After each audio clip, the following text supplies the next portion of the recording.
This is 5.2. We're going to talk about trigonometric functions of real numbers. So when you start talking about trigonometry, a lot of times you guys recognize sine, cosine, and tangent. And so that's what we're going to start with, sine, cosine, and tangent. So here I have sine is the sine of t, some measurement, equals y, and cosine t equals x. Now that alone, let me stop there. Earlier we talked about the unit circle, and we talked about every point on the unit circle. It could be defined as literally cosine, sine. So every single point around on the unit circle could be recognized as cosine, sine. And so literally it's the x part of the point, the cosine is, and then y is the sine part of the point. So again, another way to look at it, we talked about the 30, 60, 90 triangles, and this is on a piece of graph paper, this is your x line, your measurement, this is your y line to get to that point. So you start talking about sine and cosine, you're referring to x and y. Now tangent is, one way to look at tangent is sine over cosine or y over x. The other thing I want you to notice is these other functions, cosecant, secant, and cotangent. So these are basically the reciprocal. They're not inverse functions, but they're the reciprocal of the, so the cosecant is 1 over sine, or 1 over y. Secant is 1 over cosine, or 1 over x. And cotangent is 1 over tangent, or you can write it as cosine over sine, or x over y. All right. So now let's put this to use. Now, what if I ask you to find the 6 trig functions of a certain measurement, t? So let's say t is pi over 3. Well, one way to look at this is if you go back to the unit circle, pi over 3, we talked about this in the last section, pi over 3 is like a 60-degree angle. And if you look for what pi over 3 is as the exact form, it's the point is 1/2 square root of 3 over 2. And that right there is the reference point. So sine pi over 3, remember this is cosine sine. So we can automatically know the sine is square root of 3 over 2. Now again, I want the exact value. So just plugging in sine pi over 3 to your calculator is not going to give you that exact answer. So you do need to know the reference point. Cosine of pi over 3, it would be 1/2. And tangent, remember, is sine over cosine. So again, sine over cosine, you can literally write it as like square root of 3 over 2 divided by 1 over 2, or times 2. So you're going to end up getting square root of 3. You've got to do that. So you have the other 3 functions. Again, cosecant is pi over 3 is the reciprocal of that. So basically you're going to invert that answer. So 2 over square root of 3. And again, you can't leave your answer like that. So that would be 2 square root of 3 over 3. And the same thing with secant. You're going to take the reciprocal of that. So that's going to be 2 over 1, or just 2. And then this, you're going to invert that answer. So it's going to be 1 over square root of 3. Or square root of 3 over 3. That's the 6 trig functions of pi over 3. So now let's find the 6 trig functions of pi over 2. Well, again, remember the unit circle.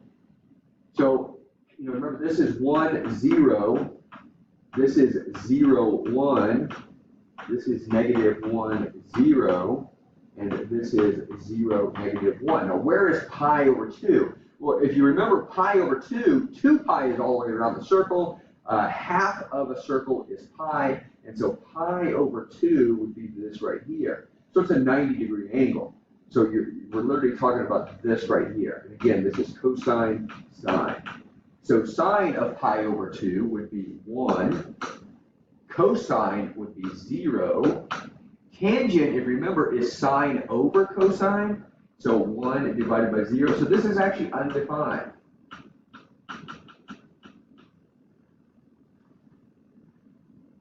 And then cosecant is the like the reciprocal of sine. So 1 over 1, which is 1. And then secant is 1 divided by it's 1 over cosine, so if you want to think of it as 1 over cosine, and this is 1 over 0, so this would be undefined. And then cotangent is, again, the reciprocal of tangent, so 1 over tangent. So this is going to be 0 over 1, which is 0. Which, by the way, those, in that particular case, those all turned out nice in a sense. So you could have done those on your calculator to double check those if you wanted to.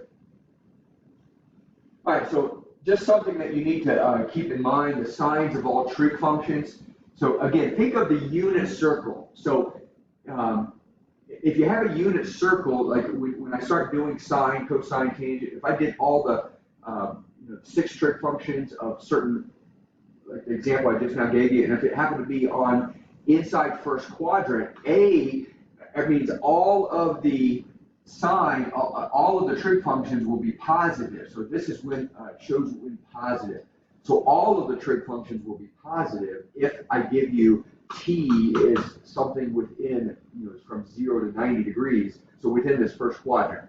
So if I gave you from t was in this quadrant right here, the measurement is inside there in the second quadrant, then only sine is positive to be able to do that. And then you can see that we have the ASTC, and all students take calculus will help you remember that. So this would be all of them, then sine, then tangent, and then cosine will be that way. So will be the positive. So that will actually help you memorize which trig functions are positive.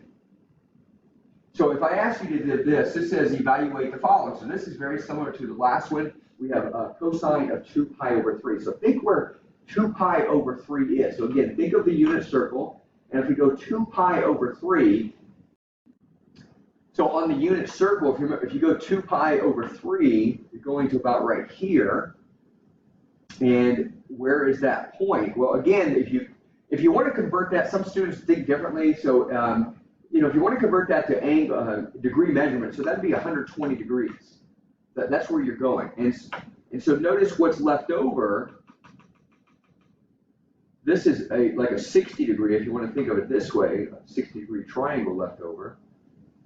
And you could see where that point is literally going to be negative 1/2. And then square root of 3 over 2. So cosine, remember cosine, sine. So cosine of that is going to be negative 1/2. Negative 1/2. So let's go to the next one. And by the way, just looking back, if you notice this, so notice only sine is positive in the second quadrant. Only sine is positive. So that's why we knew that, the sine, the second part of it, that's only going to be positive in that section, not cosine. All right, so tangent of negative pi over 3. So again, think of the unit circle. So negative pi over 3. Negative means we're going this way, we're going clockwise. So negative pi over 3, or if you want to think of that as 60 degrees. So if you think of negative 60 degrees, so this point right here will be 1/2, 3/2 second, but notice this is going to be negative here. If you graph the point here, you're going over positive, positive spaces, and then you're going down negative spaces. So this point is 1/2, comma, negative 3/2. So the tangent, remember this is cosine, sine, and tangent, if you remember, is sine over cosine. So this is literally negative square root of 3 over 2 over cosine, which is 1 over 2. So this is going to end up being negative square root of 3. All right, now the last one, sine 19 pi 4. So when you look at this one, notice if I literally went over 19 pi 4, so that's basically 4. If you look at this is 4 and think of it as a mixed number, so that would be 4 3/4. So literally what we're doing is we're going, one way to look at it is you could look at it like, well, I'm going 2 times, remember 2 pi is all the way around the circle, so 4 pi is 2 times around the circle. So I'm literally going 2 times circles, and then I'm going 3/4 of another pi, 3/4 of the way around another circle. So think of it this way: you're going around the circle once, you're going around again 2 times, and then you're going around 3/4 of 3/4 around another time. So 3/4 of another pi, not 3/4 of a circle, but 3/4 of a pi left. So 3/4 pi would be about right here. And so this would literally be the negative square root of 2 over 2 square root of 2. Remember, cosine, sine is always positive in that second quadrant. And so we're asking for the sine of that, so this would be square root of 2 over 2. All right, so here we're going to pull up the calculator and again evaluate the following. Use your calculator. Notice you also have to be in radian mode, so check your calculator. If you're in degree mode, you're going to get the wrong answer. So this is literally 2.2 radians, not 2.2 degrees.